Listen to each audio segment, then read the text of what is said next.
On a quiet Monday morning, the mall opened its glass doors as sunlight painted the tiled floor. For most shoppers, it was just another ordinary day. But for the man moving silently through the entrance, it was the beginning of something unexpected. He wore simple jeans and an old jacket. His shoes had no shine, his hair was slightly messy. No one would have guessed that he was actually the owner, a billionaire CEO. Trying to go unnoticed among his own staff, he stepped inside, breathing in the pleasant scent of coffee and fresh pastries drifting from a nearby cafe. As he walked, he watched people move between stores. He listened to parents talking, children laughing, and staff greeting everyone with smiles. Yet he did not stop to shop. He came with a very different purpose, that of seeing the mall through the eyes of a common visitor. The CEO, whose name was Mr. Devlin, believed he could only truly understand his company if he experienced it at ground level. He wanted to see the everyday issues, the real moments that never reached boardroom meetings. Most of his employees did not know his face. They only knew the legend that he was kind but distant.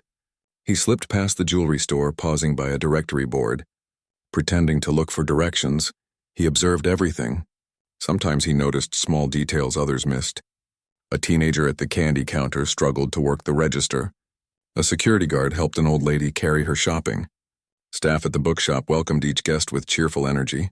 He nodded quietly, making mental notes about customer service and employee behavior.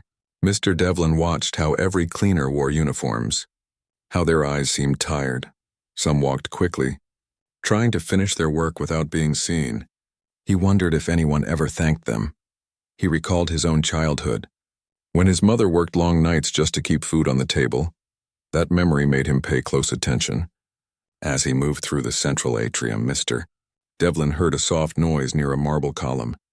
It was not laughter, nor the usual buzz of mall life. He stopped, listening carefully. Behind the pillar sat a woman in a blue cleaning uniform. Her hands shook, her head bowed. Tears ran quietly down her cheeks. For a moment, Mr. Devlin hesitated, unsure if he should intervene, but the sadness on her face pulled at his heart. This was no ordinary situation. Carefully, he stepped closer. Keeping his voice low and gentle, he said, "Excuse me, are you all right?" The cleaning lady looked up, startled. Her eyes were red, and she tried to hide her tears. "I'm fine," she whispered, wiping her face, but Mr. Devlin sensed she was not. He knelt beside her, offering her a tissue. The woman glanced at him, unsure whether to trust a stranger. For a long moment, they both sat in silence, listening to the echoes of footsteps and laughter in the large mall. "I work here," she finally admitted. "It's just a hard day. That's all." Her words were simple, but the pain beneath them was deep. Mr. Devlin reminded himself that he was not just here for research. He had a responsibility to care for his people. "Would you like to talk about it?" he asked softly. The cleaning lady, whose name was Rosa, shook her head at first, but then, seeing the concern in his eyes, she began to tell her story as she spoke. Mr. Devlin listened more closely than ever. Rosa described her life, how every day felt like a struggle, how she dealt with heavy workloads, rude customers, and little pay. She explained that she had a sick son at home and mounting hospital bills. Sometimes she felt invisible, even in this bright building full of life. As Rosa shared more, Mr. Devlin's heart ached. He realized that the mall was not just a place of glamour for the wealthy. It was also a place where many fought private battles. Unseen by others, he thanked Rosa for her honesty, promising that he would do his best to help, even though she did not yet know who he truly was. The day continued. Shoppers came and went. But for Mr. Devlin, everything had changed. Meeting Rosa had shown him the real story of his mall, the one hidden in plain sight. He walked on, determined to dig deeper and to make things better. Even as the world spun on, a billionaire CEO faded into the crowd, carrying the weight of one woman's tears and the hope for change. The mall buzzed with life as the morning stretched into afternoon. Shoppers moved between stores, their laughter echoing against the high glass ceiling. Children pointed at window displays while parents pulled them gently along. Everything seemed perfect on the surface.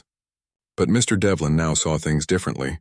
His conversation with Rosa had opened his eyes to a world he never knew existed within his own empire. He walked slowly through the corridors, his mind replaying Rosa's words. Her voice had trembled when she spoke about her son's illness. About the fear of losing her job, about feeling worthless, Mr. Devlin felt a strange heaviness in his chest. He had built this mall to create jobs and bring joy to the community. Yet somewhere along the way, the human cost had been forgotten. As he passed a fountain in the grand atrium, he noticed Rosa again. This time she was not crying.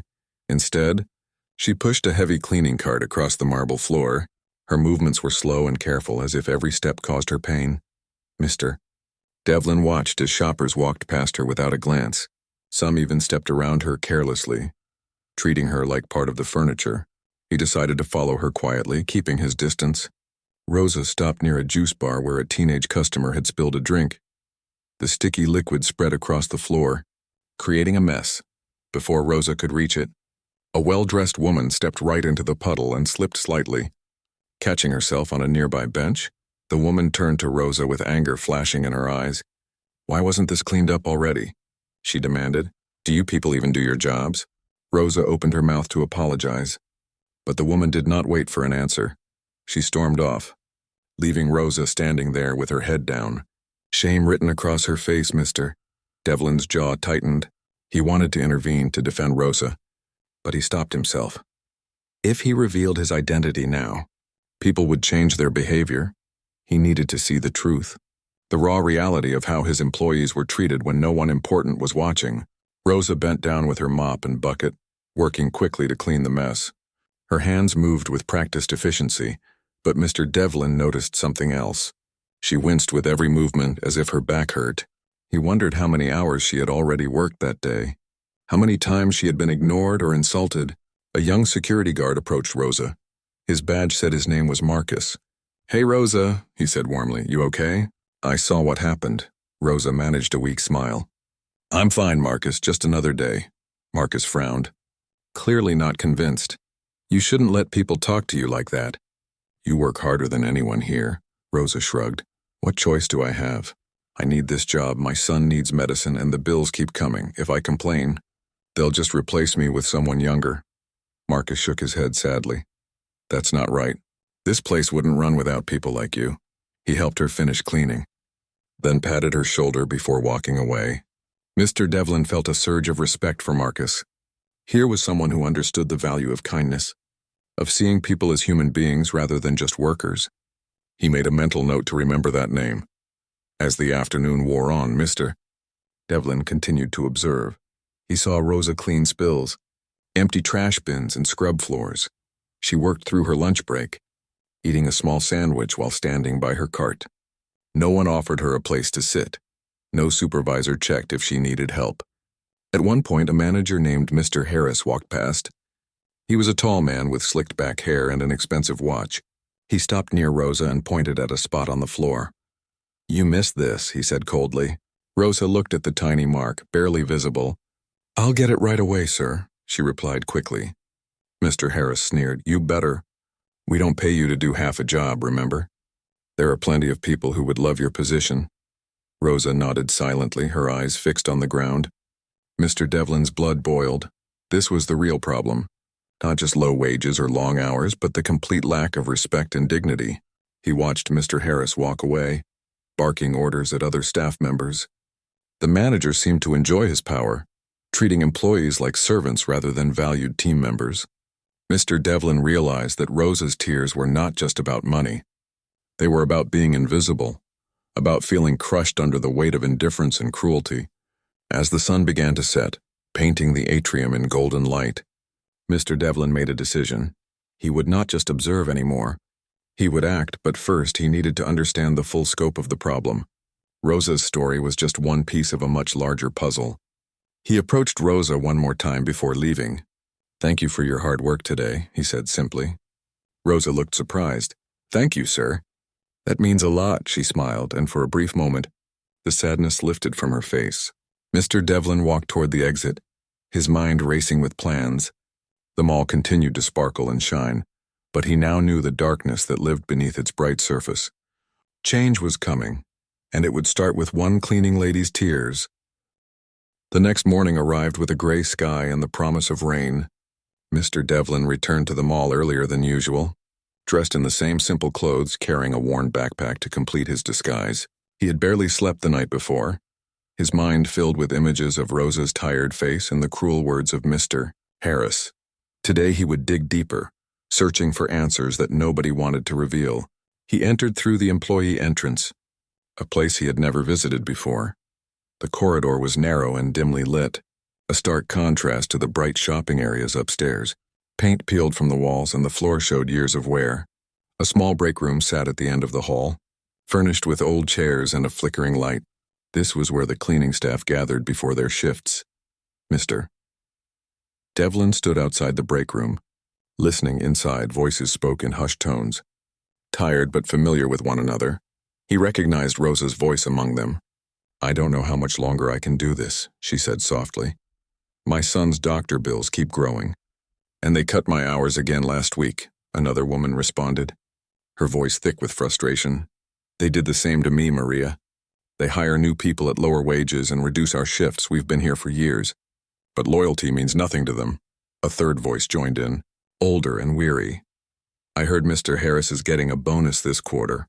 Meanwhile, we can barely afford bus fare, Mr. Devlin's fists clenched. He had approved bonuses for management based on reports that claimed high employee satisfaction and efficient operations.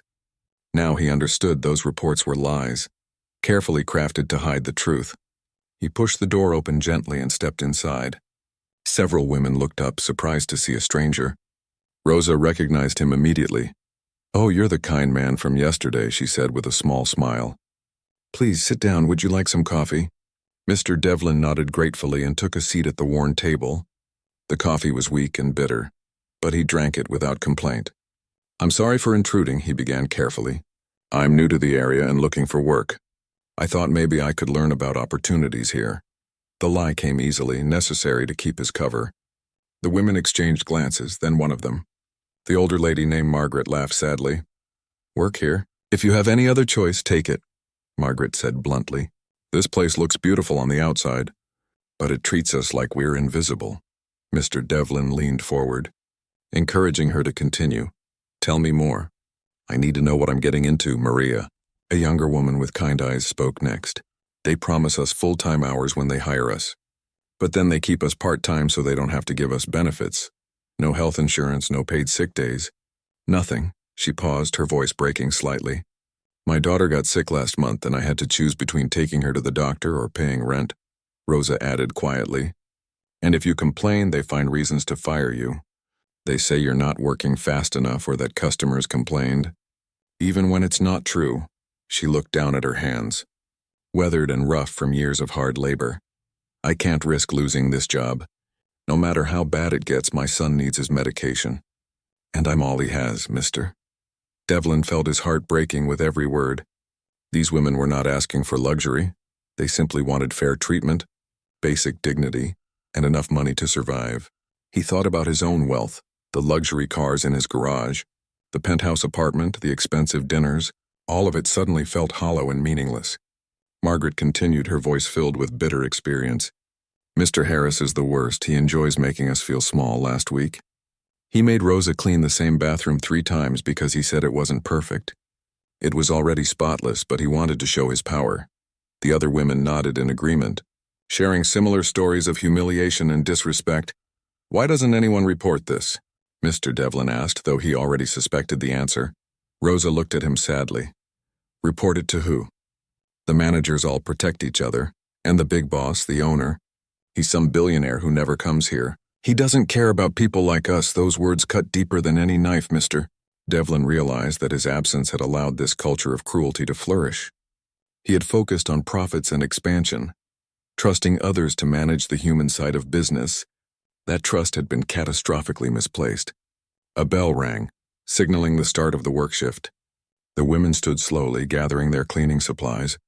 Their movements showed exhaustion even before the day had truly begun. Rosa turned to Mr. Devlin with genuine concern.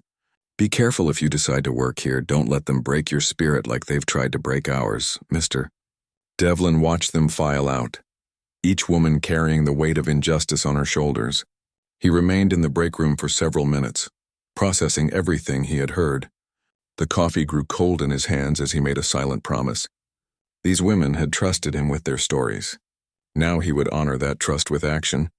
He stood up and followed them into the corridor, but instead of leaving, he began taking notes on his phone, documenting every detail, every crack in the wall, every broken promise. The evidence was mounting, and soon, very soon, there would be a reckoning. Mr. Harris and others like him had no idea that the invisible billionaire was watching, listening, and preparing to turn their world upside down. Mr. Devlin sat alone in his car that evening, parked in a quiet corner of the mall's vast parking lot. The sun had set hours ago, and most shoppers had gone home through the windshield. He stared at the glowing building he had built from nothing. Once it had represented his greatest achievement, a monument to his success and vision. Now it felt like a beautiful lie, hiding ugly truths beneath its polished surface. He pulled out his phone and scrolled through photos from the mall's grand opening 5 years ago. There he stood, cutting the ribbon with a proud smile, surrounded by politicians and business partners. Everyone had praised his vision, his contribution to the community. The newspapers had called him a job creator, a philanthropist, a model entrepreneur. But none of those articles mentioned Rosa or Maria or Margaret. Mr.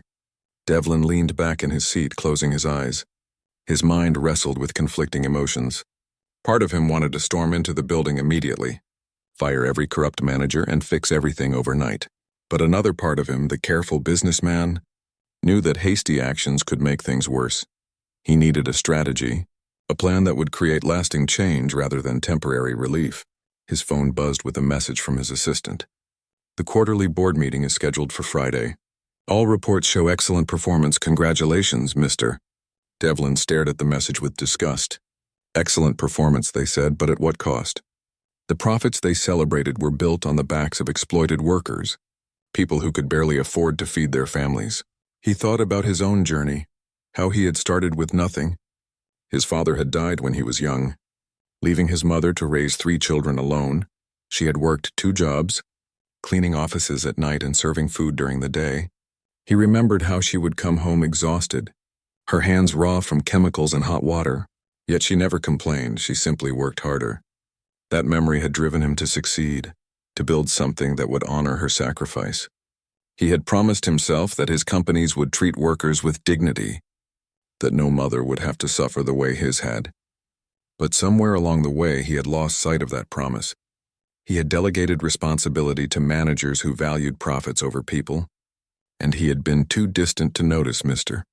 Devlin opened his eyes and looked at the mall again. The question now was not whether to act, but how.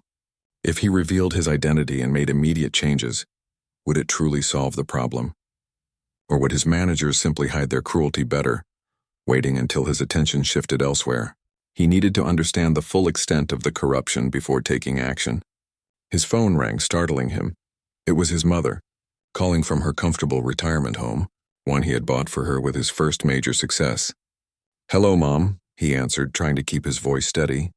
"How are you feeling today?" "I'm wonderful, dear," she replied warmly. "I just wanted to hear your voice. You sound tired. Are you working too hard again?" Mr. Devlin smiled despite his heavy heart. "I'm okay, Mom, just thinking about some things." There was a pause, and then his mother spoke with the wisdom that had guided him through life.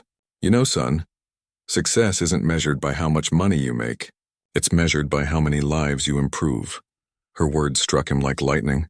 "I raised you to be kind, to remember where you came from. Don't ever forget the people who work behind the scenes. They're the real heroes, Mr." Devlin felt tears welling in his eyes. "I won't forget, Mom.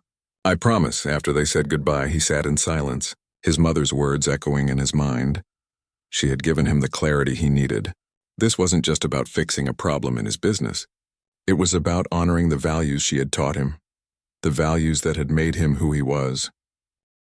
The morning air was crisp and heavy with anticipation as Mr.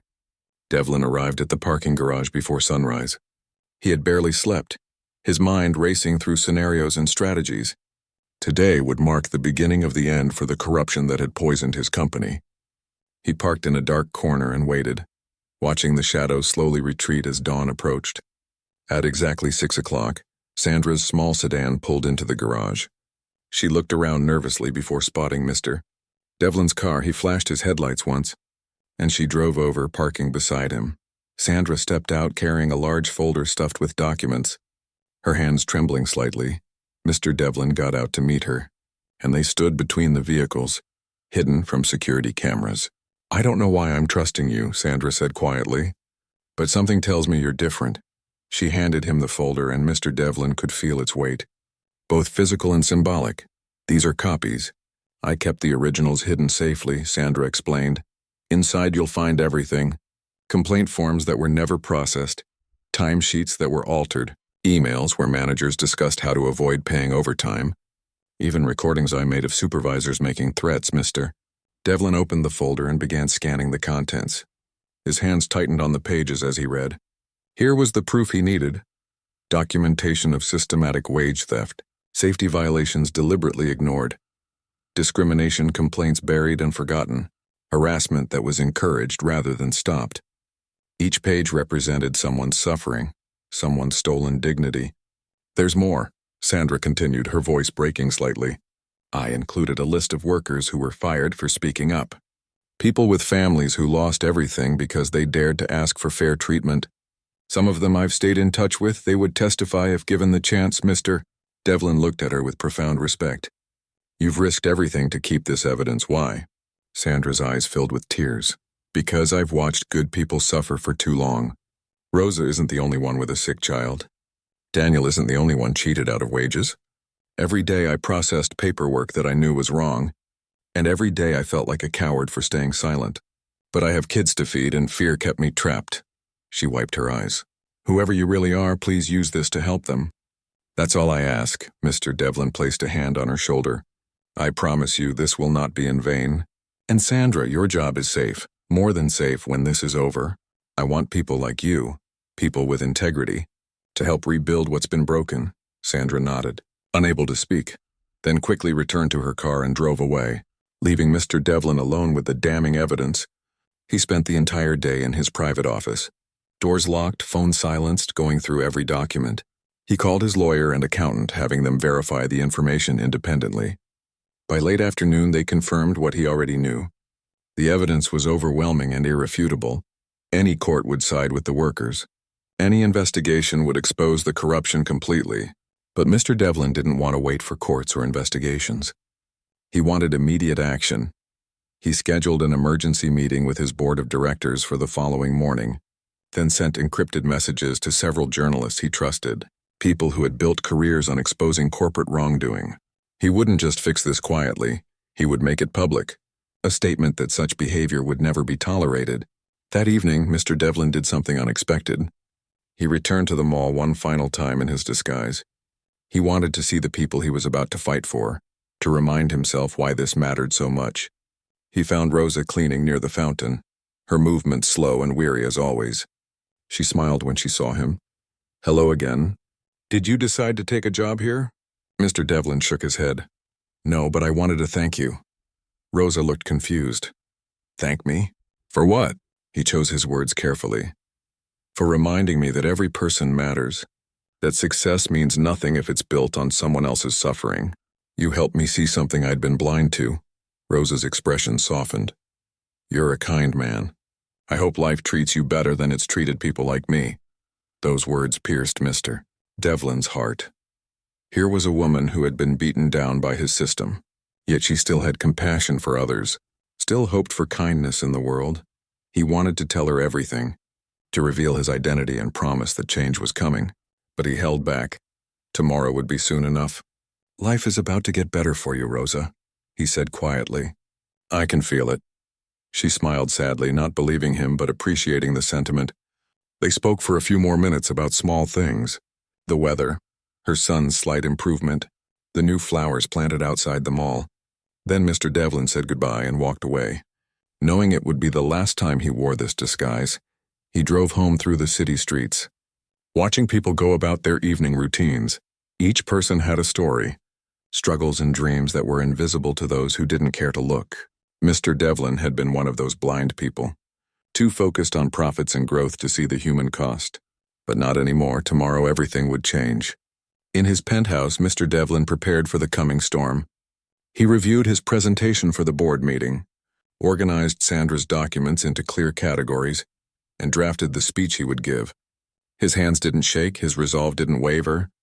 He thought of his mother, of Rosa, of all the workers who had trusted him with their stories. They deserved justice, and he would deliver it. As midnight approached, Mr. Devlin stood on his balcony overlooking the glittering city. The mall was visible in the distance, its lights still burning bright by this time tomorrow.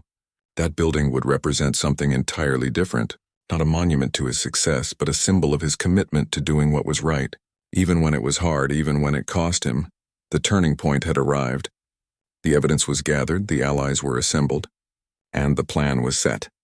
Mr. Devlin had transformed from a distant billionaire into a determined advocate for justice. Tomorrow the masks would come off, the truth would be revealed, and the people who had suffered in silence would finally have their voices heard. The dawn of change was breaking, and nothing could stop it now. The morning air was crisp and heavy with anticipation as Mr. Devlin arrived at the parking garage before sunrise. He had barely slept, his mind racing through scenarios and strategies. Today would mark the beginning of the end for the corruption that had poisoned his company. He parked in a dark corner and waited, watching the shadows slowly retreat as dawn approached. At exactly 6 o'clock, Sandra's small sedan pulled into the garage. She looked around nervously before spotting Mr. Devlin's car. He flashed his headlights once, and she drove over, parking beside him. Sandra stepped out carrying a large folder stuffed with documents, her hands trembling slightly. Mr. Devlin got out to meet her, and they stood between the vehicles, hidden from security cameras. "I don't know why I'm trusting you," Sandra said quietly, "but something tells me you're different." She handed him the folder, and Mr. Devlin could feel its weight, both physical and symbolic. "These are copies. I kept the originals hidden safely," Sandra explained. "Inside you'll find everything. Complaint forms that were never processed, timesheets that were altered, emails where managers discussed how to avoid paying overtime, even recordings I made of supervisors making threats." Mr. Devlin opened the folder and began scanning the contents. His hands tightened on the pages as he read. Here was the proof he needed: documentation of systematic wage theft, safety violations deliberately ignored, discrimination complaints buried and forgotten, harassment that was encouraged rather than stopped. Each page represented someone's suffering, someone's stolen dignity. "There's more," Sandra continued, her voice breaking slightly. "I included a list of workers who were fired for speaking up. People with families who lost everything because they dared to ask for fair treatment.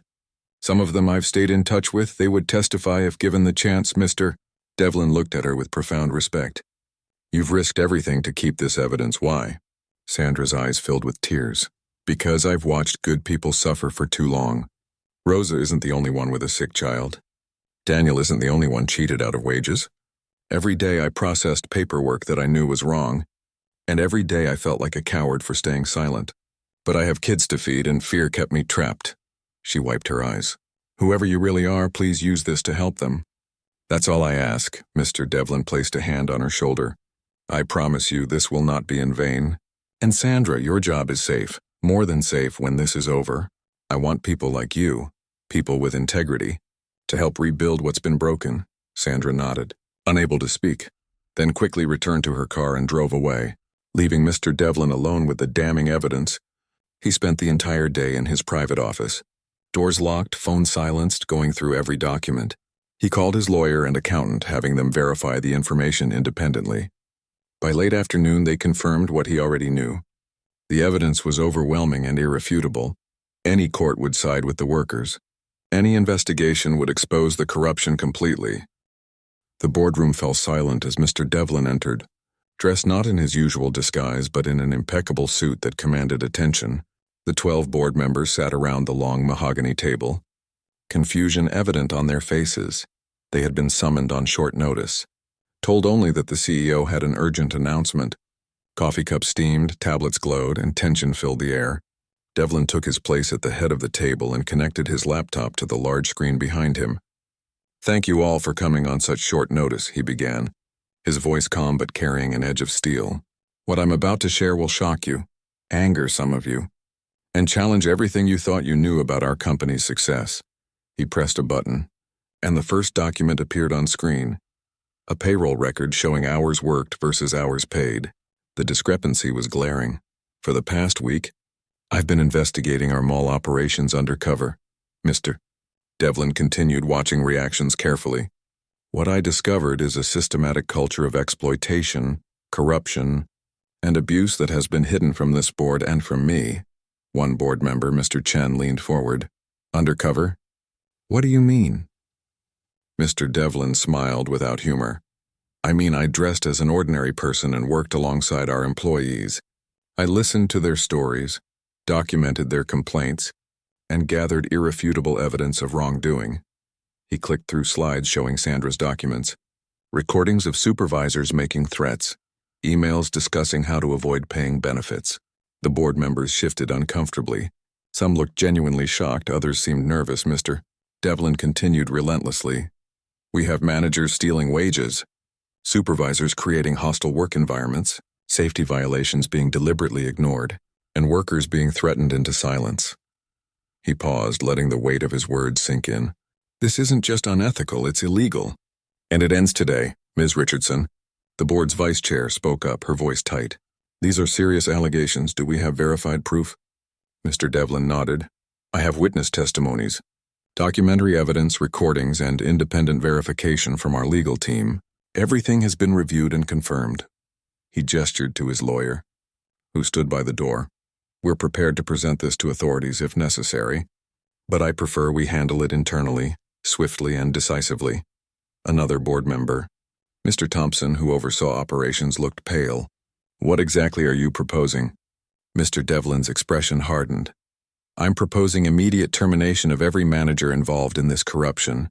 I have a list of names, starting with Mr. Harris, Tom Sullivan, and 15 others. He displayed the names on screen. Additionally, I'm implementing a complete restructuring of our labor policies, including fair wages, full benefits, transparent scheduling, and independent oversight. Mr. Thompson stammered, But that will cost millions, our profit margins. Mr. Devlin cut him off sharply. I don't care about profit margins built on exploitation. We will absorb the costs, and if that means lower dividends this year, so be it. This company was built on principles of integrity, and we're going to return to those principles. The room erupted in discussion. Some board members supported him immediately. Others raised concerns about shareholder reactions and competitive disadvantage. Mr. Devlin let them talk for several minutes, then raised his hand for silence. I understand your concerns, but this is not a debate, this is happening. As majority shareholder and CEO, I'm exercising my authority to make these changes. Anyone who cannot support this direction is welcome to resign. The bluntness of his statement shocked them into silence. Mr. Chen finally spoke. I support you completely. This is the right thing to do, Ms. Richardson nodded slowly. I agree. We've clearly failed in our oversight. We need to make this right. One by one, the board members voiced their support. Even those who had hesitated, Mr. Thompson was the last. I'll support the decision, he said quietly. Devlin nodded, satisfied. Good. Now here's what happens next within the hour. We're calling an all-staff meeting at the mall. Every employee, from management to maintenance, will attend, he outlined his plan.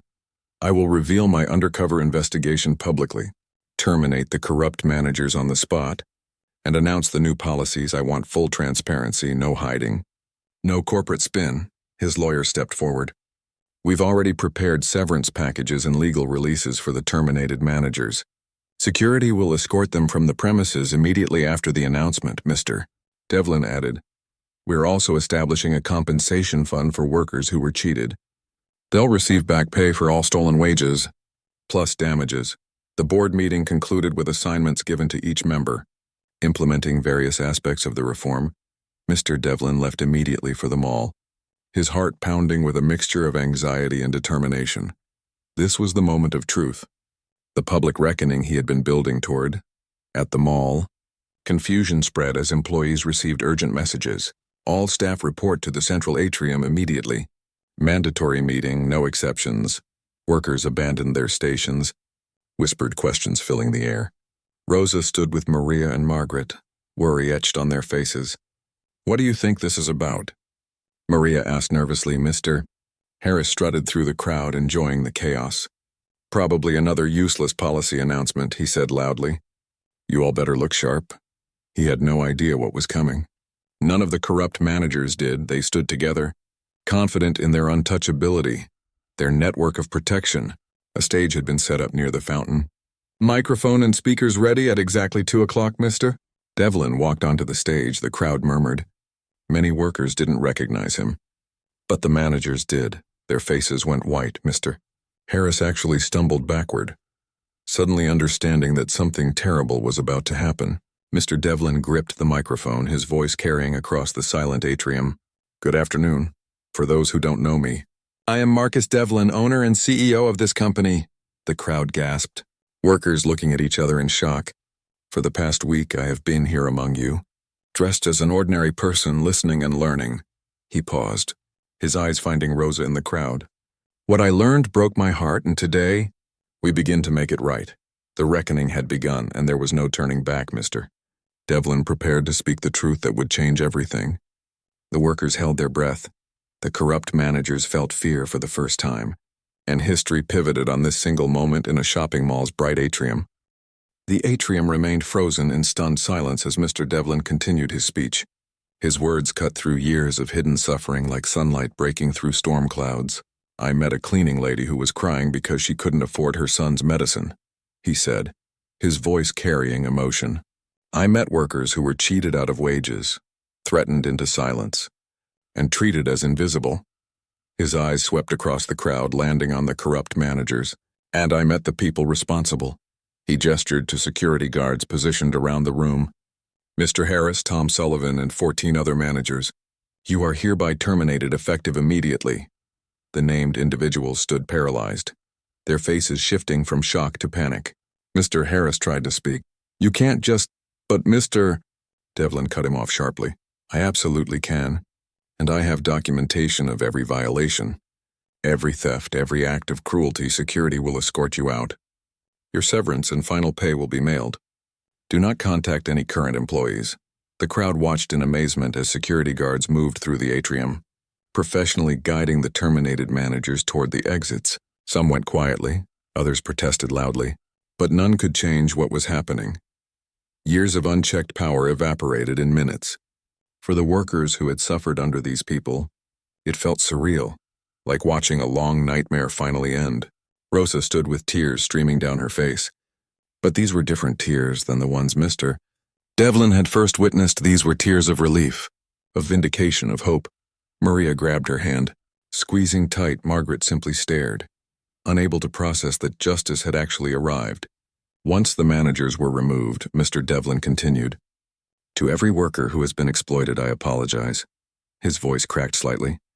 I built this company with good intentions, but I failed you by being absent, by trusting the wrong people, by not seeing what was happening under my own roof. That failure is mine to carry, and I will spend however long it takes making it right. He outlined the changes. Each announcement met with gasps and murmurs. Effective immediately. All hourly wages are increasing by 30%. Everyone will receive full benefits regardless of hours worked, including health insurance, paid sick leave, and retirement contributions. The crowd's murmurs grew louder, disbelief mixing with cautious joy.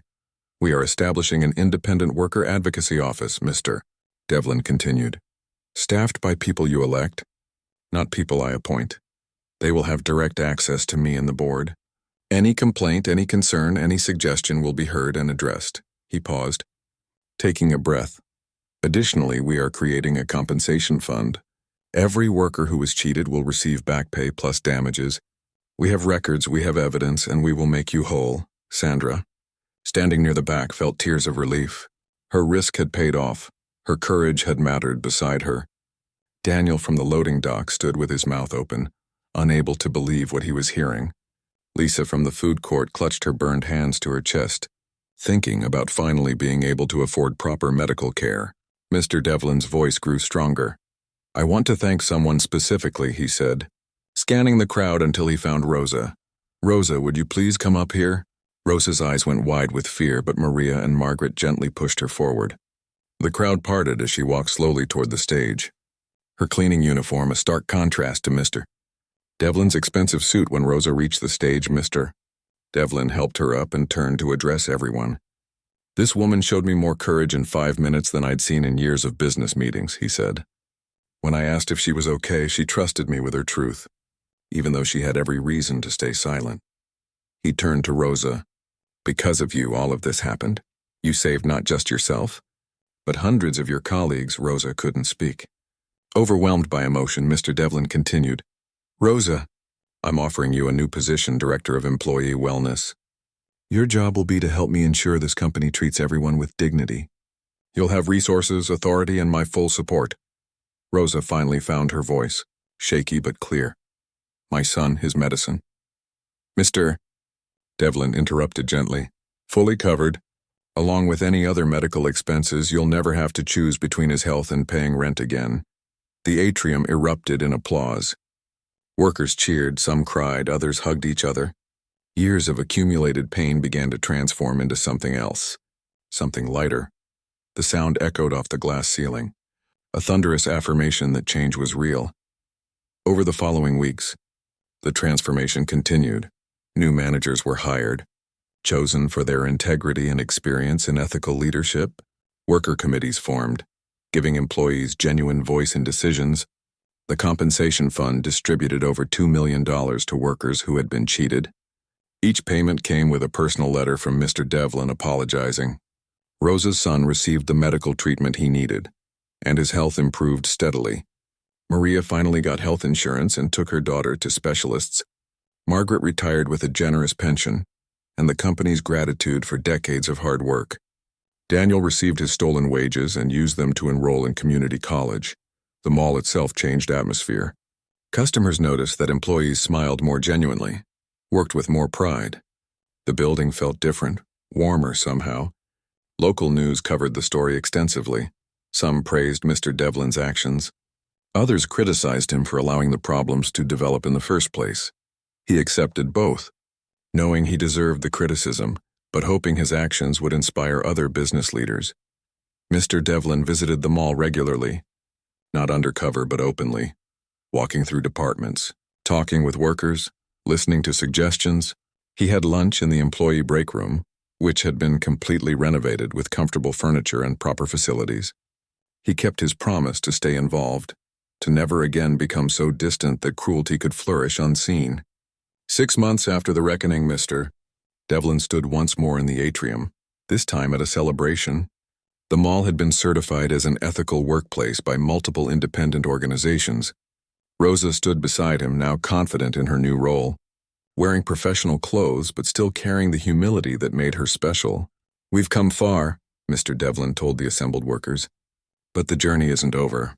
Every day we must choose to treat each other with respect, to see each person's dignity, to remember that success means nothing if it costs someone else their humanity. The crowd applauded, and Mr. Devlin smiled. This was success, real and meaningful, built not on profits alone but on human dignity. As the celebration continued, Mr. Devlin stepped outside, looking at the mall from the parking lot. The building gleamed in the afternoon sun, but now it represented something true. A place where people were valued, where fairness mattered, where one woman's tears had sparked a revolution. He thought of his mother and knew she would be proud. The billionaire CEO had finally built something worthy of the value she taught him, and that was worth more than any fortune.